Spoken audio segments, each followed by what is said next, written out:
In this lecture, I'm going to discuss the some properties of the Euler function. So we'll move to the theorem. If the integer n is greater than 1, so where n is a positive integer, as prime factorization, so n can be written as a product of prime factors. So then Euler number for the integer n, pi of n is equal to p1 to the power of k1 minus p1 to the power of k1 minus 1 into p2 to the power of k2 minus p2 to the power of k2 minus 1 and so on, pr to the power of kr minus pr to the power of kr minus 1, where k1, k2 and so on kr are positive integers. So this can be written as pi of n, also can be written as n into 1 minus 1 by Pn into 1 minus 1 by P2 and so on into 1 minus 1 by Pr, where P1, P2 and so on Pr are the prime factors. So where n is the prime factors of P1 to the power of K1 into P2 to the power of K2 and so on Pr to the power of Kr. Proof of the theorem is left as an exercise. So let us move to the problem by using this result, by using the theorem. So we'll take a problem. Evaluate pi of the number 360. So we'll move to solution. Here n is equal to 360 is a composite number. So it can be written as a product of prime factors factorization. So let us factorize it. So 360 can be divided by 2. So 2 into 180 is 360. Again 180 can be divided by 2. So 90 into 2 is 180. Again, so 90 can be divided by 2, that is 45. So 45 can be divided by the prime numbers 3. So that is 15. 15 5 is 45. So 15 can be again divided by the prime number 3. So 3 5 is. So therefore 360 can be written as product of prime factors, that is 2 into 2 into 2 into 3 into 3 into 5. So this can be written as 2 into 2 into 2, that is 2 cube into 3 square into 5 power 1. So therefore 360 can be written as product of prime factors with power here. So 2 cube into 3 square into 5. Now let us find out the value of pi of n. So we know the formula. Pi of n can be written as pi of n can be written as product of prime factors like p1 to the power of k1 into p2 to the power of k2 and so on into pr to the power of kr. So this can be written as p1 to the power of k1 minus p1 to the power of k1 minus 1 and so on pr to the power of kr minus pr to the power of kr minus 1. So this can be written as n into 1 minus 1 by p1 into 1 minus 1 by p2 and so on into 1 minus 1 by pr.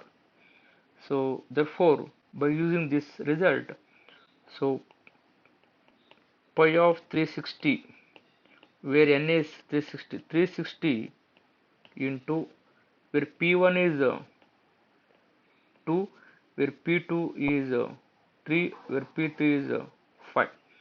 So 1 minus 1 by 2 into 1 minus 1 by 3 into 1 minus 1 by 5.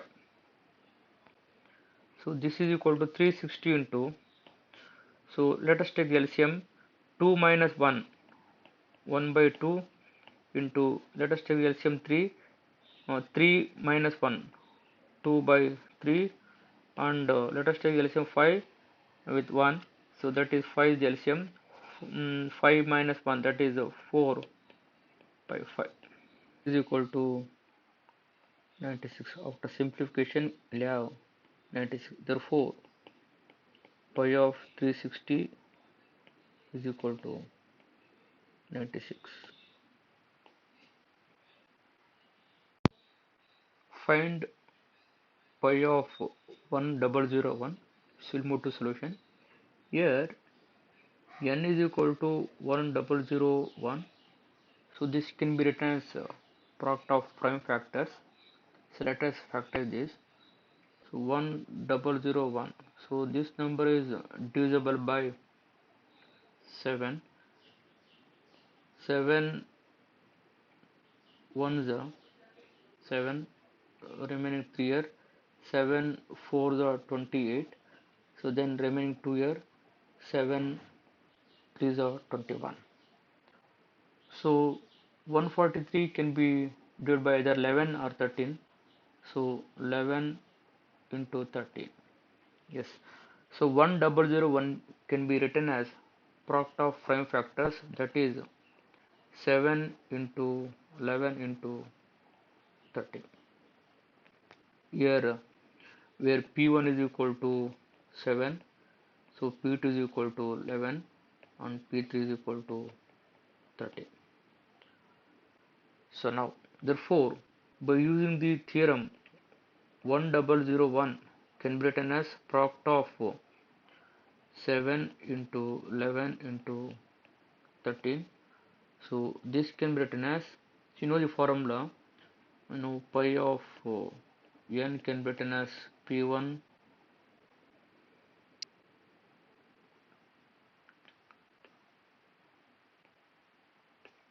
pi of n can be written as n into 1 minus 1 by P1 and so on, 1 minus 1 by PR.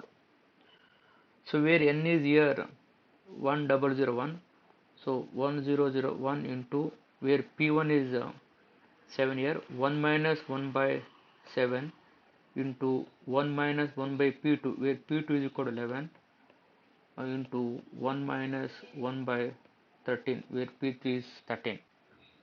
So this is equal to 1001 into 7 minus 1, that is 6 by 7, and 11 minus 1 is 10, 10 by 11 into 13 minus 1, so 12 by 13.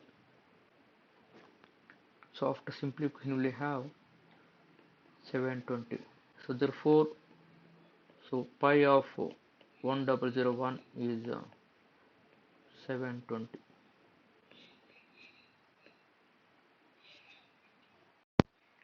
Find pi of 5040. So let us move to solution. Let n is equal to 5040. So 5040 can be, 5040 is a composite number.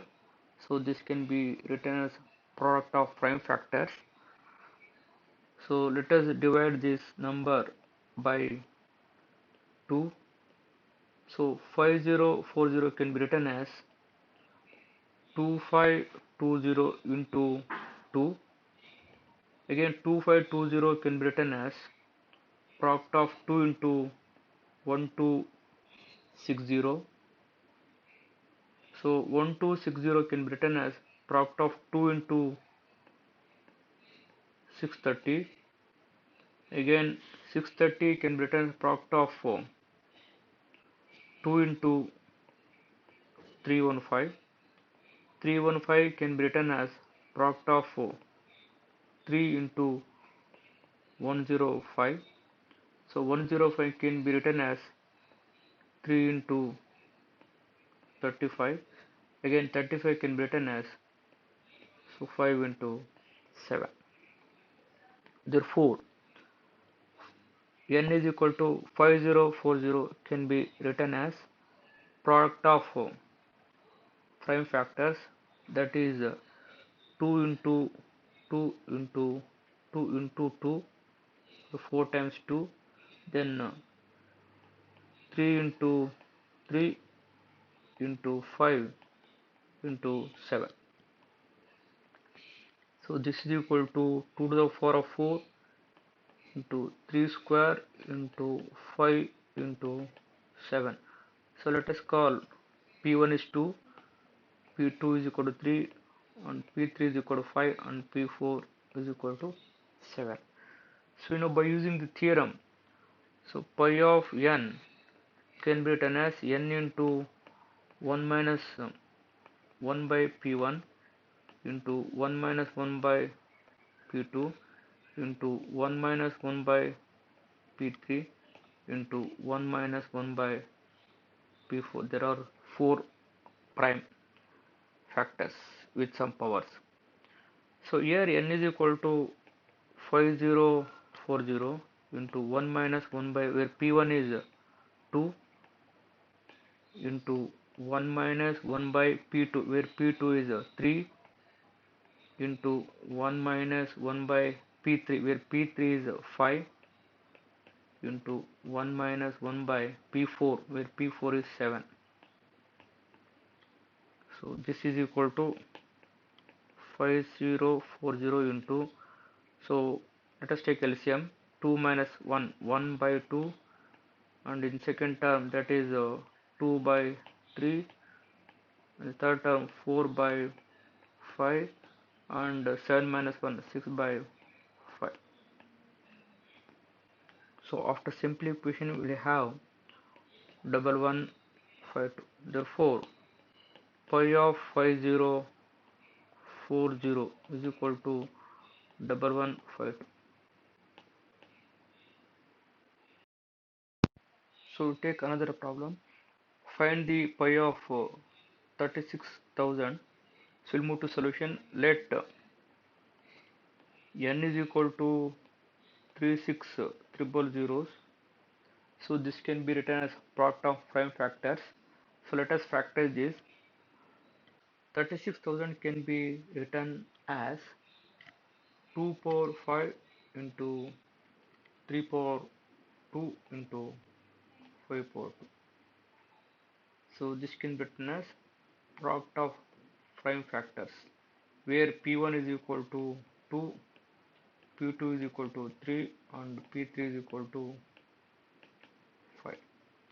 So by using theorem, pi of n can be written as pi of P1 to the power of k1 into P2 to the power of k2, and so on, Pr to the power of kr can be written as n into 1 minus 1 by P1, and so on, 1 minus 1 by Pr. So by using this result, so pi of 36,000 can be written as, where n is 36,000 into 1 minus 1 by P1, where P1 is 2, into 1 minus 1 by 3, where P2 is 3, into 1 minus 1 by 5, where P3 is 5. So this can be written as 36,000 into 1 by 2, 3 minus 1, 2 by 3, into 4 by 5. So this is equal to 9600. So therefore we can write pi of 36,000 is equal to 9600. So we can observe that always pi of any positive integer is an even number. Yes. So we'll move to another property of Euler number. For n is greater than 2, pi of n, Euler number, is always an even integer. So let us take for example, for n is equal to 1, so it is defined pi of 1 is 1. For n is equal to 2, pi of 2 is 1. So pi of 1 and pi of 2 is 1 odd integer. For n is greater than 2, for example, for n is equal to 3, so pi of 3 I have calculated already, so that is 2, is an even integer. For n is equal to 4, pi of 4 you have calculated, so pi of 4 is 2, is an even integer. For n is equal to 5, pi of 5, so where 5 is a prime number, so obviously pi of 5 is p minus 1, that is p is 5 and p minus 1 is 4, even integer.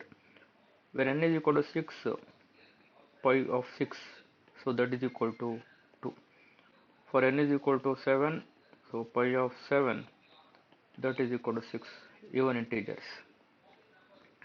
For n is equal to 8, so pi of 8 is equal to 4, even integer. For n is equal to 9, so pi of 9, so pi of 9 is 6, is an even integer. For n is equal to 10, pi of 10 is equal to 4, is an even integer. So where n is equal to 11, pi of 11, that is 10, even integer. You can observe that for any positive integer n is greater than 2, so always the Euler number is always an even integer. So let us move to the proof of the theorem. So we'll move to the proof.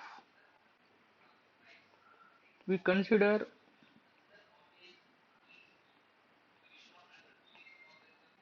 two cases. So first one is when n is equal to 2 power k, where k is an integer, and second case here when n is not equal to 2 power k. So let us move to the first case now. If n is equal to 2 power k and where n is greater than 2 and k belongs to the set of integer, positive integer here, then so pi of 2 power k can be written as, by using the result, 2 power k minus 2 power k minus 2. You know that pi to the power of p power k can be written as p power k minus p power k minus 1. So this is equal to, take 2 power k is common, 1 minus 1 by 2 I can write. So 2 power k into 2 minus 1, 1 by 2. So this can be written as 2 power k minus 1. Okay. So 2 power k minus 1 is even number. So when k is 0, 2 power 0 is 1. When k is 1, that is 2 is even. When k is 2, 2 square 4 is even. So 2 power any positive k minus 1 is an even number. So therefore pi of 2 power k is an even number when n is equal to 2 power k. So we will consider second case when n is not equal to 2 power k. Suppose n is equal to p power k into m and GCD of p power k comma m is equal to 1. So they are relatively prime numbers. So therefore GCD of these two numbers is 1. So then pi of n can be written as pi of p power k into m. So pi of p power k into m can be written as pi of p power k into pi of m. Since pi of m into n can be written as pi of m into pi of n, where GCD of m comma n is equal to 1. Here you can observe that GCD of p power k into m is 1. So by using this result, pi of p power k into m can be written as pi of p power k into pi of m. So pi of p power k can be written as p power k minus p power k minus 1 into pi of m. Since we know that, by using the result, p power k is equal to p power k minus p power k minus 1 we can add. So this is equal to, let us take p power k minus 1 outside. So p minus 1 into pi of m. So this can be written as p power k minus 1 into p minus 1 is even number into pi of m. Since p is odd prime, so p minus 1 becomes even number. Since p minus 1 is an even integer, so even integer which multiplies any integer pi of m again becomes even integer. So p minus 1 multiplied p power k minus 1 also becomes even integer. So therefore this implies, pi of n becomes even number. So therefore pi of n is an even integer when n is greater than 2. So this is the, so we'll move to the, another property of the Euler function. Let n is greater than 1 and GCD of a comma n is equal to 1, where a is an integer, positive integer. If a1, a2 and so on a pi n are positive integers less than n, and these integers are relatively prime with the positive number n, then the integer, positive integer a with a1, a into a2 and so on a into a pi n are congruent to modulo n to the integer, positive integers a1, a2 and so on a pi n in some order. So let us take an example. Let n is equal to 16 and let us take a is equal to 3. Here GCD of 3 comma 16 is equal to 1. So GCD of a comma n is equal to 1, where n have taken 16 and a is equal to 3. So let us find out Euler number for the integer 16. So there are integer 1 to 15 less than 16. Among these integer 1, 3, 5, 7, 9, 11, 13 and 15 are relatively prime with the integer 16. So therefore let us call these integers as a1, a2, a3, a4, a5, a6, a7, a8. So that is a pi of n. So therefore pi of 16 is equal to 8. So now let us find the congruence. A into A1 is congruent to model n with any one of the numbers A1, A2 or A pi n. So now A into A1, where A is 3, A1 is 1. So that is equal to 3 is congruent to 3 modulo 16. Since 16 divides 3 minus 3, this implies 16 divides 0.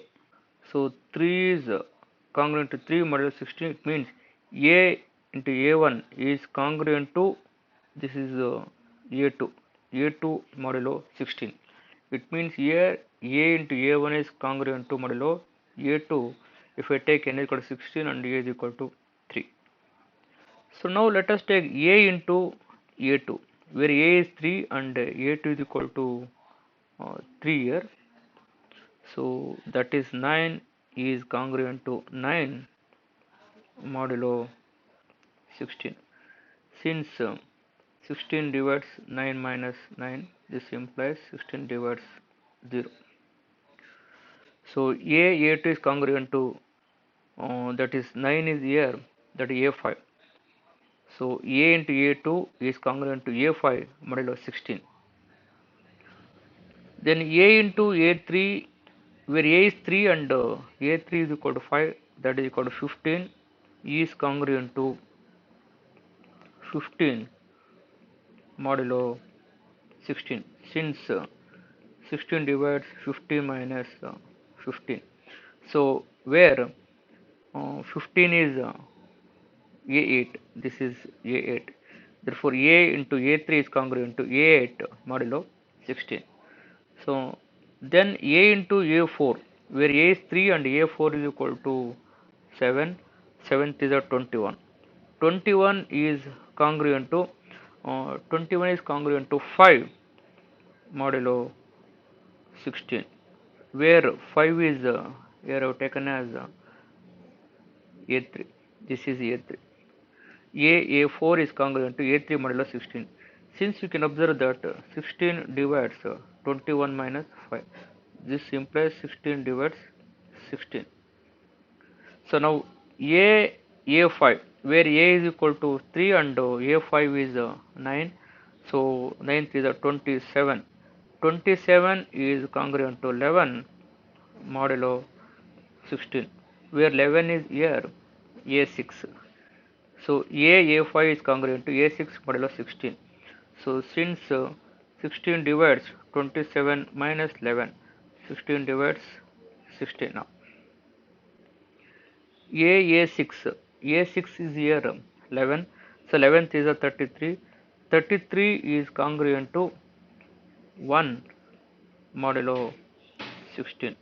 So where A1 is A1.